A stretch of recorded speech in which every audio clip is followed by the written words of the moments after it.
Hello everyone, आपका स्वागत है आपके अपने यूट्यूब चैनल सुपर क्लासेस में। आज सुपर क्लासेस में आपको हम 9th का दूसरा टॉपिक पढ़ाने जा रहे हैं, जिसे फिजिकल क्वांटिटी आपको बताएंगे। फिजिकल क्वांटिटी 2 टाइप्स होते हैं, स्केलर क्वांटिटी और वेक्टर क्वांटिटी।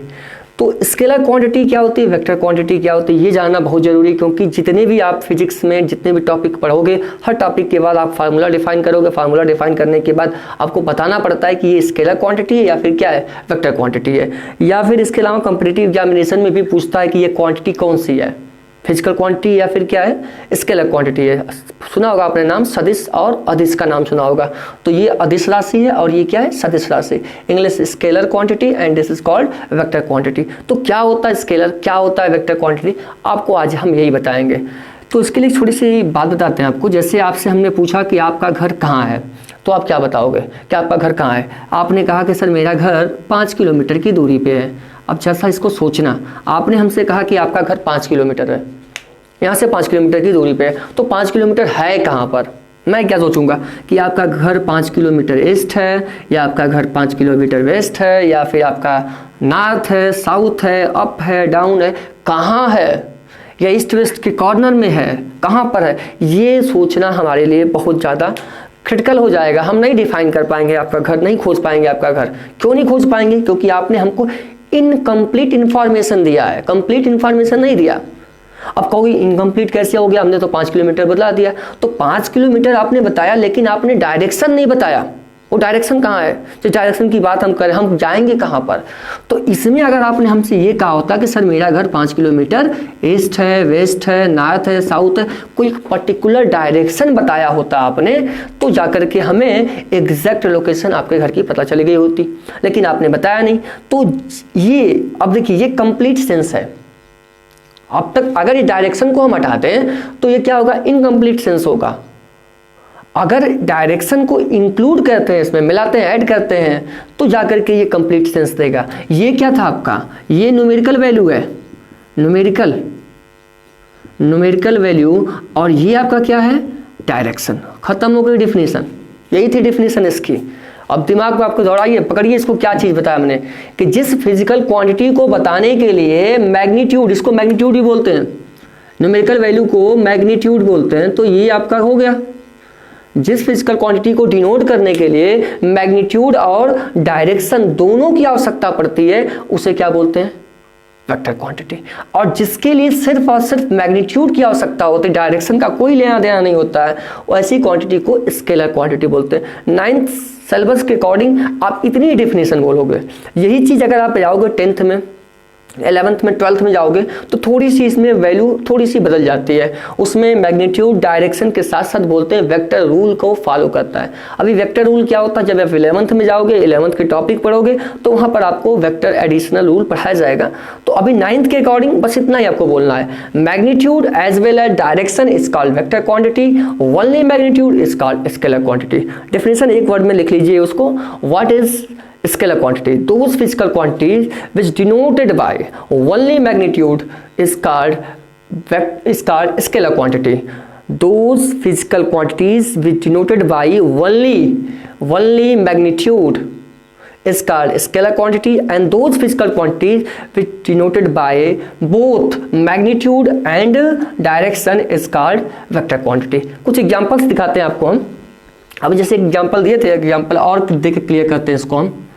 जिससे हमने आपसे कहा, ये एक वर्ड देख लीजिए, यही क्लियर करते हैं। ये पहला ले लीजिए डिस्टेंस, दूसरा ले लीजिए आप टाइम, तीसरा आप ले लीजिए वर्क, और ये सबसे इम्पोर्टेंट है, इसको बोलते हैं इलेक्ट्रिक करेंट। ये डिस्टेंस क्या होता होगा, डिस्टेंस के बारे में 5 किलोमीटर, 10 किलोमीटर, 5 मीटर, 10 मीटर। यही इसका जो दूसरा वाला जिसका नाम होता है डिस्प्लेसमेंट। और यहाँ आप ले लीजिए, आप यहाँ पर ले लीजिए वेलोसिटी, यहाँ आप ले सकते हो स्पीड को पकड़ लीजिए, आप फोर्स ले लीजिए, मोमेंटम ले लीजिए, इम्पल्स ले लीजिए, बहुत सारी क्वांटिटी आएंगे। ये देखिए डिस्टेंस क्या है, स्केलर क्वांटिटी। डिस्प्लेसमेंट क्या है, वेक्टर क्वांटिटी। डिस्टेंस कैसे स्केलर होगा, इसको सिर्फ आप इतना बोलोगे 5 किलोमीटर, ओनली 5 किलोमीटर। इसको बोलना होगा डिस्प्लेसमेंट को तो क्या बताओगे, आप बॉडी की पोजीशन को भी डिफाइन करोगे, इसमें आप उसकी पोजीशन को बताओगे, इसमें पोजीशन नहीं बता रहे हो, ओनली मैग्नीट्यूड 5 किलोमीटर। यहाँ आप बोलोगे तो 5 kilometre north direction, east direction, west direction, ये बोलना पड़ेगा। वहीं टाइम की बात है 1 घंटा 2 घंटा 4 घंटा, यहाँ कहाँ डायरेक्शन की बात आ रही है, डायरेक्शन की कोई बात नहीं है। तो ये आपका स्केलर क्वांटिटी। वहीं वेलोसिटी, आपकी स्पीड देखिए, स्पीड हमने यहाँ लिखा है, वेलोसिटी यहाँ लिखा है। स्पीड क्या है, स्केलर। क्यों, क्योंकि स्पीड में डायरेक्शन की बात नहीं करते हैं और वेलोसिटी में डायरेक्शन की बात करते हैं। स्पीड आपकी जीरो कभी नहीं होने वाली, ये निगेटिव नहीं होने वाला, ये आपका वेलोसिटी ये जीरो हो जाएगा, निगेटिव हो जाएगा। डिस्प्लेसमेंट जीरो होगा, निगेटिव होगा, लेकिन ये सारे पॉजिटिव होंगे, या तो होंगे या फिर जीरो हो जाएंगे, लेकिन ये निगेटिव जाएंगे। इसमें डायरेक्शन की बात करते हैं और इसमें डायरेक्शन की बात नहीं करते। वर्क भी आपका क्या है, स्केलर क्वांटिटी, इसमें कोई भी डायरेक्शन नहीं आता। 5 जूल 10 जूल वर्क आपने किया। फोर्स, थिंकिंग करिए, फोर्स कहाँ लगाओगे आप, कहीं पुश करोगे, कहीं पुल करोगे, कहीं ट्विस्ट करोगे, कहीं स्ट्रेच करोगे, तो ये सब कहीं एक पर्टिकुलर डायरेक्शन में होगा। आपको पुश करना है तो उसकी भी एक फिक्स डायरेक्शन है, आपको वर्क करना है उसकी कोई डायरेक्शन नहीं है, लेकिन आपको फोर्स लगाना है तो उसकी डायरेक्शन है। तो जिसमें डायरेक्शन है वो वेक्टर क्वांटिटी है, जिसमें डायरेक्शन नहीं है वो सब क्या है, स्केलर क्वांटिटी। एक एक्सेप्शन आता है अकॉर्डिंग टू 9th सिलेबस। हमने कहा ना कि अगर यही चीज़ आपको 11th में पढ़ाई जाती तो थोड़ी सी डिफिनेशन बदल देते, तो इसकी ज़रूरत नहीं पड़ती। ये इलेक्ट्रिक करंट में डायरेक्शन होता है। अभी 10th में जाओगे तो बताया जाएगा कि इलेक्ट्रॉन के अपोजिट डायरेक्शन में करंट फ्लो करती है। डायरेक्शन है, मैग्नीट्यूड भी 5 ampere 10 ampere 20 ampere current flow कर रही है, तो करंट का मैग्नीट्यूड भी है और उसका डायरेक्शन भी है, फिर भी उसको रखते हैं किसमें, स्केलर क्वांटिटी में। क्यों, क्योंकि ये वेक्टर रूल को फॉलो नहीं करता और क्लोज्ड पाथ नहीं बनाता है। तो ये वेक्टर रूल आप 11th में पढ़ोगे। अभी के लिए 9th में आप इसको दिमाग में रख लेना कि इलेक्ट्रिक करंट स्केलर क्वांटिटी है। जब भी कभी आप कॉम्पिटिटिव एग्जामिनेशन जाते हैं, पॉलिटेक्निक होता है, IRT होता है, उसमें क्वेश्चन पूछा जाता है इलेक्ट्रिक कौन सी क्वांटिटी है, फिजिकल है या फिर वेक्टर क्वांटिटी है। तो electric current scalar, electric current scalar quantity, एकदम दिमाग में बैठा लीजिए इसको, इलेक्ट्रिक करंट स्केलर क्वांटिटी है। और फोर्स है, मोमेंटम है, इम्पल्स है, इस तमाम जितनी भी क्वांटिटी है उन सारी क्वांटिटी को वेक्टर क्वांटिटी कहते हैं। एक छोटा सा चीज़ और जान लीजिए आप इसी में, स्केलर क्वांटिटी को जब भी डिनोट करोगे, जैसे ये आपका स्पीड हो गया और ये आपकी वेलोसिटी हो गई, किसी भी इंग्लिश अल्फ़ाबेट से हम इनको रिप्रेजेंट करते हैं। जैसे आप ये स्पीड कर लो, ये वेलोसिटी। डिफरेंस क्या है, ध्यान से देखो, स्केलर क्वांटिटी में कुछ भी नहीं होगा, ओनली इंग्लिश अल्फ़ाबेट। कोई इंग्लिश अल्फ़ाबेट इसमें यूज़ कर लेंगे, इसमें उसी अल्फ़ाबेट के ऊपर एक छोटी सी एरो लगा देते हैं, ऐसे एरो लगते ही वो क्वांटिटी क्या बन जाएगा, वो क्वांटिटी आपका वेक्टर क्वांटिटी बन जाएगा। नॉर्मली हम यूज़ कर लेते हैं, फोर्स को लिख देते हैं, ये आपका फोर्स हो गया F, फोर्स। लेकिन फोर्स को जब भी लिखोगे तो आप कैसे लिखोगे, वेक्टर F लिखोगे, क्योंकि फोर्स वेक्टर क्वांटिटी है और वेक्टर को डिनोट करने के लिए ऊपर एक एरो का सिंबल देते हैं। जब भी होगा एरो लगेगा, बिना एरो के वो वेक्टर क्वांटिटी नहीं कहलाती। नॉर्मली लिखने के लैंग्वेज में हम यूज नहीं करते हैं, लेकिन जो इसका रूल है वो यही है कि जब भी आप इसको रिप्रेजेंट करोगे तो ऊपर क्या लगाओगे, एरो लगाओगे। जैसे स्पीड को आपने यहाँ पर v से दिखा दिया, वहीं वेलोसिटी को v को एरो करना पड़ जाएगा। वर्क है w से दिखा दिया, फोर्स है एरो लगाना पड़ेगा, मोमेंटम है p के ऊपर एरो लगाना पड़ेगा। तो ये जो एरो होता है ना, ये एरो ये एरो डायरेक्शन को शो करता है और मैग्नीट्यूड इसका ही है। तो जिस क्वांटिटी में मैग्नीट्यूड और डायरेक्शन दोनों आएगा उस क्वांटिटी को हम वेक्टर क्वांटिटी बोलेंगे, जिसमें सिर्फ और सिर्फ मैग्नीट्यूड के बारे में डिफाइन किया जाएगा, डायरेक्शन की कोई बातें नहीं होंगी, उससे हम स्केलर क्वांटिटी बोलते हैं। तो आई थिंक आपको समझ में आ गया होगा। इसमें आगे बढ़ते हैं, टॉपिक को आगे लेके चलते हैं। तो डिस्टेंस क्या होता है, डिस्प्लेसमेंट क्या होता है, ये भी जान लीजिए आप। डिस्टेंस क्या होता है, the length of path. Distance किसे कहते हैं, ये आपका हो गया डिस्टेंस। इंपॉर्टेंट टॉपिक स्टार्ट हो चुकी है, दिमाग में बिल्कुल खोल के बैठे, ध्यान सुनिए इसको कि ये डिस्टेंस होता क्या है। The length of path, the length of path, ये डिस्टेंस कहलाता है।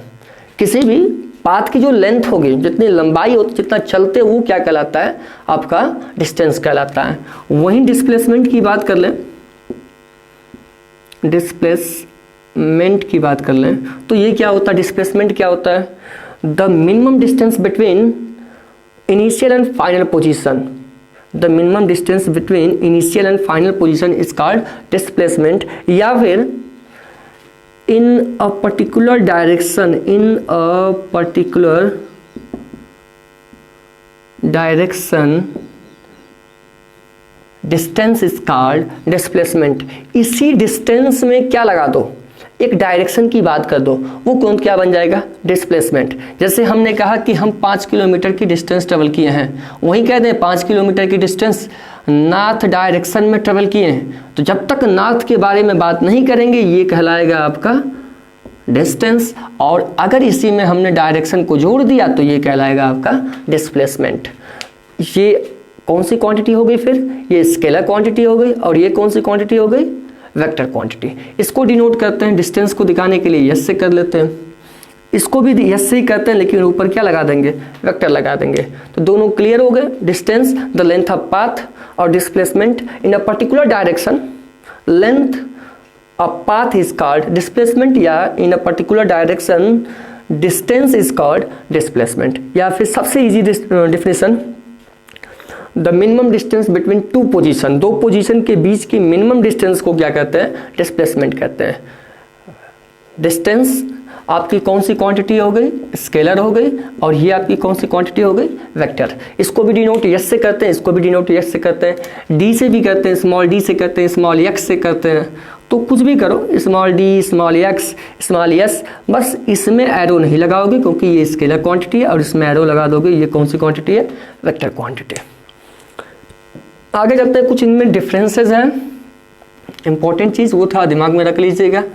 अब स्पीड के बारे में आपको बता दें, व्हाट इज स्पीड। स्पीड क्या होती है, स्पीड जानते हो, एक बाइक चलती है कितने की स्पीड चलती, हर कोई बोलता है बाइक चल रही है, स्पीड चल रही है, ठीक है। तो स्पीड वो फिजिकल क्वांटिटी है जो हमें ये बताती है कि बॉडी स्लो मोशन में है या फिर फास्ट।